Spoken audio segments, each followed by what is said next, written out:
नमस्कार दर्शकों, मैं स्नेहा शर्मा आप सभी का दशा महादशा प्रोग्राम में बहुत बहुत स्वागत करती हूँ। आज हम चर्चा करने वाले हैं मंगल और विवाह के बारे में। मंगल नवग्रहों में विवाह संबंध एक अलग ही महत्व रखता है। मंगल को लेकर कई सारी भ्रांतियां जो है वह लोगों के अंदर मौजूद है। मंगल जो है वो अपने आप में भय का कारण बनता चला जा रहा है। अभी के समय में मंगल जो है वो वैवाहिक जीवन में मांगल्य को दर्शाने का कार्य करता है। जब भी हम विवाह की बात करते हैं या विवाह संबंधित वार्ताओं को शुरू करना चाहते हैं तो ऐसे में सबसे पहला व्यक्ति का प्रश्न क्या उठता है? वो ये उठता है कि जो लड़का है वो मांगलिक तो नहीं है या फिर वो लड़की कहीं मांगलिक तो नहीं है। इसका क्या कारण है? कभी सोचा है कि लोगों के मुंह पे हमेशा विवाह संबंधित जब बात आती है तो सबसे पहला मांगलिक शब्द ही क्यों निकलता है? उसकी जन्म की तारीख, बायोडेटा, नाम, इन सबको पूछने से पहले पहला प्रश्न ही हमेशा यही करते हैं, कहीं वो मांगलिक तो नहीं है। तो क्या इतना भय है व्यक्ति के अंदर मंगल को लेकर, या फिर ये केवल भ्रांतियां हैं, मिथ्स हैं, मान्यताएं हैं? आखिर ये है क्या? इसको समझाने का मैं पूरा प्रयास करूंगी हमारे आज के प्रोग्राम में और आने वाले कुछ प्रोग्राम्स के अंदर, जो मंगल संबंधित सारी बातों के बारे में सारे राज खोलने का कार्य करेगा। विवाह का उद्देश्य खाली आपस में एक रिश्ता जोड़ना नहीं होता है, बल्कि दो परिवारों का जोड़ना होता है। जब दो परिवार जुड़ते हैं तभी एक सुखद वैवाहिक जीवन की कामना की जा सकती है।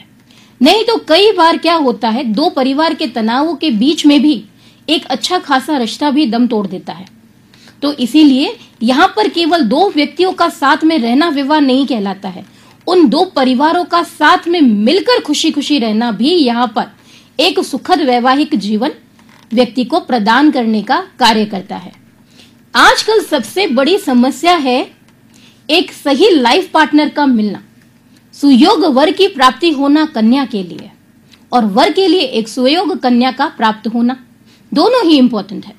तो चर्चा जो हम कर रहे हैं वो कर रहे हैं यहाँ पर मंगल के बारे में। तो मंगल की बात आते ही व्यक्ति के मन में कई सारे सवाल जो हैं वो पहले से ही आना शुरू होते हैं, जैसे ही वो मंगल या फिर मांगलिक शब्द को सुनते हैं। मैंने ऐसे कई लोग देखे हैं, जब बच्चे का जन्म होता है, जब वो अपनी कुंडली बनवाने के लिए आते हैं, कुंडली बनने के बाद उनका पहला प्रश्न ही मुझसे ये होता है कि बच्चा मांगलिक तो नहीं है या फिर बच्ची मांगलिक तो नहीं है। अभी उसका केवल जन्म ही हुआ है, अभी तो वो बड़ा भी नहीं हुआ, शादी की आयु भी नहीं आई, अभी केवल जन्म हुआ है। उसने तो अभी कुछ देखा ही नहीं है अपने जीवन में, अभी तो केवल अपनी आंखें खोली है उस बच्चे ने या फिर बच्ची ने। पहला प्रश्न क्या है? मेरे बच्चे का कहीं कुंडली में मंगल हावी तो नहीं है, कहीं वो मांगलिक तो नहीं है, मंगल का प्रभाव तो नहीं है इसकी कुंडली में। तो इस तरह के प्रश्न सुनकर ऐसा लगता है कि व्यक्तियों को अभी भी मंगल के बारे में कई सारी भ्रांतियां जो है वो मौजूद है। इसके लिए सबसे पहले मंगल को समझ लेना बहुत ज्यादा जरूरी है, क्योंकि जिनके साथ में समस्याएं आती है मंगल या मांगलिक होने के कारण, वो क्यों आती है। प्रोग्राम का मुख्य उद्देश्य ही यही है कि जितना हो सके ज्ञान का संचार करना, ज्ञान को वितरित करना।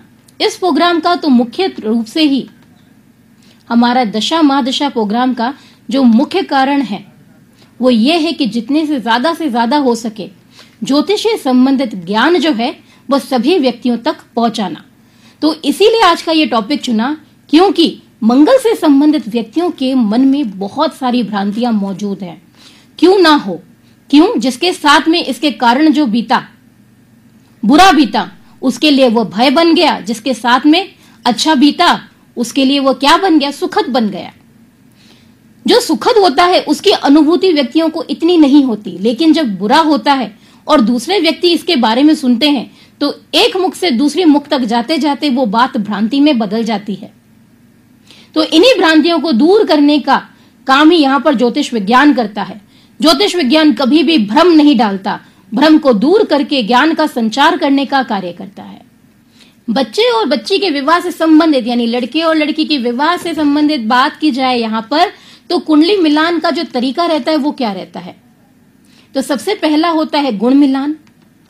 गुण मिलान के बाद में किसी प्रकार का दोष उत्पन्न तो नहीं हो रहा है, मंगल मिलान इंपॉर्टेंट है, उसके बाद ग्रह मेलापक और भाव मेलापक।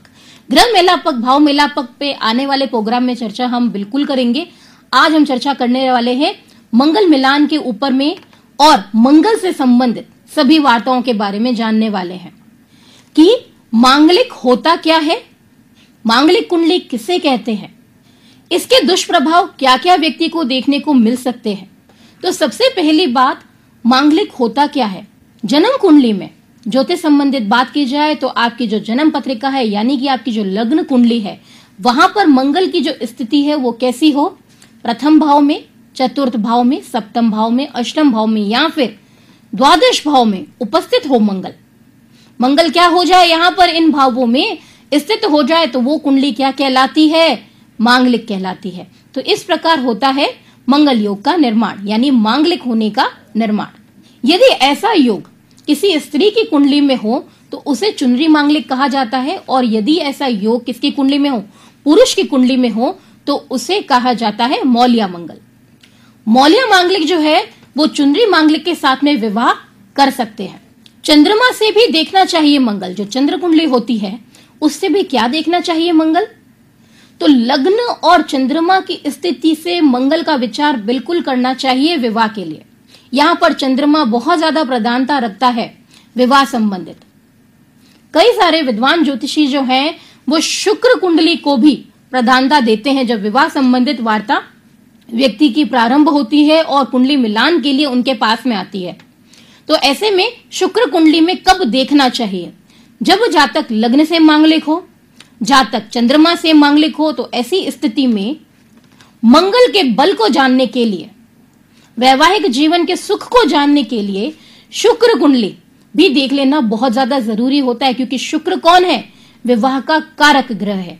इसलिए तो शुक्र कुंडली यहां पर बहुत अहम भूमिका निभाती है, लेकिन तब निभाती है जब लग्न कुंडली के अंदर में जातक या जातिका मांगलिक की स्थिति उत्पन्न कर रहे हो। मंगल से संबंधित एक और योग, भौम पंचक योग। लग्न या चंद्रमा और क्रूर ग्रह हो, यानी लग्न में या फिर चंद्रमा कुंडली के लग्न में क्या हो, क्रूर ग्रह स्थित हो, जैसे सूर्य, शनि, राहु, केतु, या फिर कहां स्थित हो, सप्तम भाव में स्थित हो, यही क्रूर ग्रह, या फिर छठे, आठवें या 12वें भाव में स्थित हो जाए, यही क्रूर ग्रह, तो क्या होता है, भौम पंचक योग का निर्माण हो जाता है। और यह जो योग का निर्माण होता है वह कारण बनता है विवाह में रुकावट का, यानी विवाह में विलंब का। कई बार ऐसी स्थिति में सगाई होकर भी टूट जाती है। कई बार हम एक बात सुनते हैं कि जातक जो है वो मांगलिक है। काफी बार आपने ऐसा भी सुना होगा कि इसका मंगल क्या है, डबल प्रभाव देने वाला है, यानी डबल मांगलिक है। अभी एक मंगल कोई समझ नहीं पाए थे और दूसरा कौन सा मंगल आ गया, डबल मांगलिक। तो इस डबल मांगलिक का अर्थ क्या है। कई बार हमारी पंडित के पास जाते हैं अपनी कुंडली को दिखाने के लिए, तो वो बोलते हैं आपकी कुंडली क्या है, डबल मांगलिक है। तो डबल मांगलिक होता क्या है, मन में सवाल भी आता होगा। तो जिस प्रकार मांगलिक कुंडली का निर्माण होता है, ठीक उसी प्रकार ही डबल मांगलिक योग का भी निर्माण होता है। किस प्रकार होता है वो मैं आपको समझाती हूँ। मांगलिक कुंडली का निर्माण किस प्रकार होगा, 1, 4, 7, 8 या 12वें भाव में क्या हो, मंगल स्थित हो, तो ऐसे में आप मांगलिक कहलाते हैं। लेकिन इसके साथ में क्या हो जाए, मंगल जो है वो नीच राशिगत स्थित हो, किसमें, 1, 4, 7, 8, 12वें भाव में, तो ऐसे में कुंडली के अंदर यहां पर मंगल का जो प्रभाव होता है वो डबल हो जाता है, जिसके कारण डबल मांगलिक योग का निर्माण हो जाता है। एक और तरीके से भी इसका निर्माण होता है, वो कैसे, यदि इन भावों में शनि, राहु, केतु, सूर्य मंगल के साथ में स्थित हो जाए तो भी कुंडली जो है वो डबल मांगलिक कहलाती है। तो ऐसे में जातक या जातिका के ऊपर मंगल का जो प्रभाव देखा जाता है वो 2 गुना देखा जाता है, जिसके कारण उसे कहा जाता है डबल मांगलिक। ऐसे ही करके ट्रिपल मांगलिक भी कुंडली कहलाती है, यानी 3 गुना प्रभाव देने वाली मांगलिक कुंडली। मंगल क्या हो जाए, नीच का हो जाए, साथ में शनि, राहु, केतु, सूर्य, कोई भी ग्रह इसमें मौजूद हो तो ये क्या बन जाती है, ट्रिपल मांगलिक। दोष को 3 गुना ज्यादा बढ़ाने का यहां पर कार्य करेगी, यानी मंगल के प्रभाव को 3 गुना ज्यादा बढ़ा देगी। ऐसे ही करते करते यहां पर ज्यादा से ज्यादा कितने गुना दोष बढ़ सकता है? 5 गुना, यानी पंचगुणित योग मांगलिक रूप से निर्माण हो जाता है। विवाह के अंदर सबसे समस्या देने वाला मंगल की स्थिति जहां तक मांगलिक है, तो कौन सी ऐसी स्थिति में विवाह संबंधित बहुत ज्यादा ये समस्या को प्रदान करता है? इसीलिए कहा जाता है अगर कुंडली मांगलिक हो तो कुंडली मिलान जो है वो बहुत सावधानी पूर्वक करना चाहिए। केवल व्यक्ति को गुण मिलान तक सीमित नहीं रहना चाहिए अगर जन्म पत्रिका मांगलिक है तो, क्योंकि यहां पर गुण मिलान जो है वह अकेला काफी नहीं है। पूरे प्रोसेस के साथ में ही यहां पर गुण मिलान, मंगल मिलान, ग्रह मिलापक, भाव मिलापक, इन सभी चरणों से होते हुए गुजरकर कुंडली मिलान करना चाहिए, क्योंकि ये बहुत ज्यादा बारीकी का काम है। इस वजह से इसको आप ऐसे समझिए, मैं आपको उदाहरण रूप में समझाती हूं। अगर एक की कुंडली में मंगल जो है वो 7वें भाव में है और दूसरी की कुंडली में मंगल जो है वो 8वें भाव में है, 7वें और 8वें भाव में यदि दोनों के मंगल है तो ऐसे में कुंडली तो दोनों की मांगलिक हो गई। मांगलिक हो गई तो टेंशन किस बात की? मंगल मिलान तो दोनों का ही हो गया। तो यहाँ पे मंगल मिलान तो हो जाएगा, लेकिन बात जब भाव मिलापक की आएगी तो ऐसे में एक की कुंडली में मंगल 7वें घर में, दूसरे की कुंडली में मंगल 8वें घर में, दोनों मांगलिक होते हुए भी ऐसे में मिलान जो है वह उचित नहीं रहता है, क्योंकि यह क्या करता है? मंगल के दोष में बहुत ज्यादा वृद्धि कर देता है।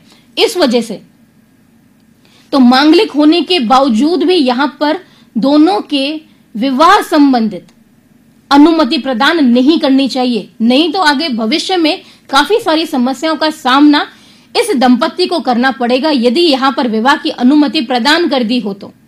मंगल का अधिकार, मंगल के अधिकार की बात करें तो मंगल जो है नव ग्रहों में सेनापति कहा जाता है, साहस का ग्रह है, भूमि का कारक है।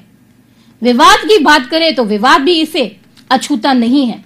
क्रोध, लड़ाई झगड़ा, विवाह में विलंब, विवाह टूटने का कारण, वैधव्य योग का निर्माण करना, रिश्तों में अनबन, कलह, जीवन साथी की अकाल मृत्यु, मृत्यु के बाद पुनर्विवाह होना उसकी पत्नी का या फिर उसके पति का, तो यह सब किसके है? मंगल के अधिकार है।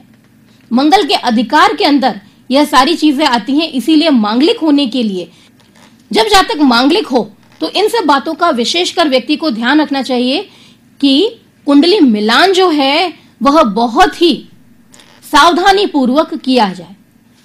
कल के एपिसोड में हम जानेंगे प्रत्येक भाव में मंगल का फल, कि हर भाव में मंगल की स्थिति जो है वह क्या कहती है। वह भाव जिससे आपकी जन्म पत्रिका मांगलिक कहलाती है, यानी आप क्या कहलाते हैं? मांगलिक जातक या फिर जातिका कहलाते हैं।